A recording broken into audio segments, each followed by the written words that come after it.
2019 ಕುಂಭ ರಾಶಿಯ ಏಪ್ರಿಲ್ ತಿಂಗಳ ಭವಿಷ್ಯ.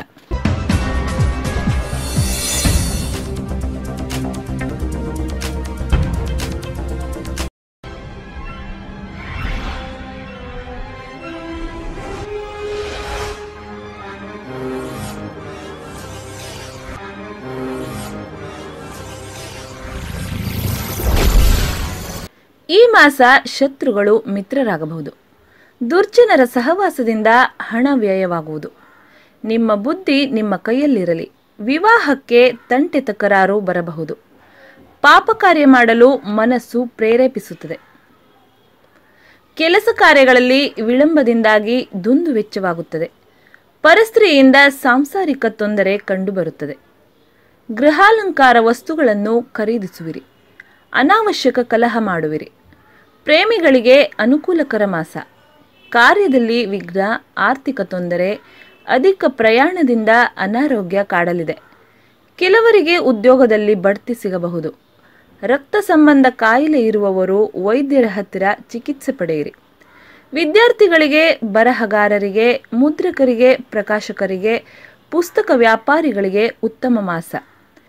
ಜೂಜುಗಳಲ್ಲಿ ಹಣ ಹೂಡುವವರಿಗೆ ನಷ್ಟ. ವಾಹನದಿಂದ ಅಪಘಾತವಾಗಬಹುದು. ನವರತ್ನ ವ್ಯಾಪಾರಿಗಳಿಗೆ ನಷ್ಟವಾಗಲಿದೆ. ಗುರು ಹಿರಿಯರ ಆಶೀರ್ವಾದ ಪಡೆಯಿರಿ. ನೌಕರರಿಗೆ ಅಧಿಕಾರಿಗಳಿಂದ ಭಯವಿದೆ. ನಿಮ್ಮ ಮಾತೆ ನಿಮಗೆ ಮುಳುವಾಗಬಹುದು. ನಿಮಗೆ ಮೋಸ ಮಾಡಲು ಕಾಯುತ್ತಿರುತ್ತಾರೆ. ಉದ್ಯೋಗದಲ್ಲಿ ಬಡ್ತಿ ಸಿಗುವುದಿಲ್ಲ. ಗುರುಚರಿತ್ರೆ ಓದುವುದರಿಂದ ಶುಭವಾಗುತ್ತದೆ. ಶುಭ ದಿನ 1, 8, 15, 28 ಹಾಗೂ 30. ಮಕ್ಕಳಲ್ಲಿ ಬುದ್ಧಿಶಕ್ತಿ ಏನೇ ಮಾಡಿದ್ರೂ ಸಹ ಹೆಚ್ಚಿಗೆ ಆಗ್ತಿಲ್ಲ ಅನ್ನೋರು ಶಾಸ್ತ್ರದ ಪ್ರಕಾರ ಈ ಸುಲಭ ಪರಿಹಾರವನ್ನು ಮಾಡಿಕೊಳ್ಳಿ. ಅನಾದಿ ಕಾಲದಿಂದಲೂ ನಮ್ಮ ಹಿರಿಯರು ಬ್ರಾಹ್ಮಿ ಪುಡಿ ಅಥವಾ ಸರಸ್ವತಿ ಪುಡಿಯನ್ನು ಹಾಗೂ ಇನ್ನು ಕೆಲವು ಗಿಡಮೂಲಿಕೆಗಳಿಂದ ತಯಾರಿಸಿದ ಪುಡಿಯನ್ನು ಜೇನುತುಪ್ಪದಲ್ಲಿ ಬೆರೆಸಿ ಮಕ್ಕಳಿಗೆ ನೀಡುತ್ತಿದ್ದರು.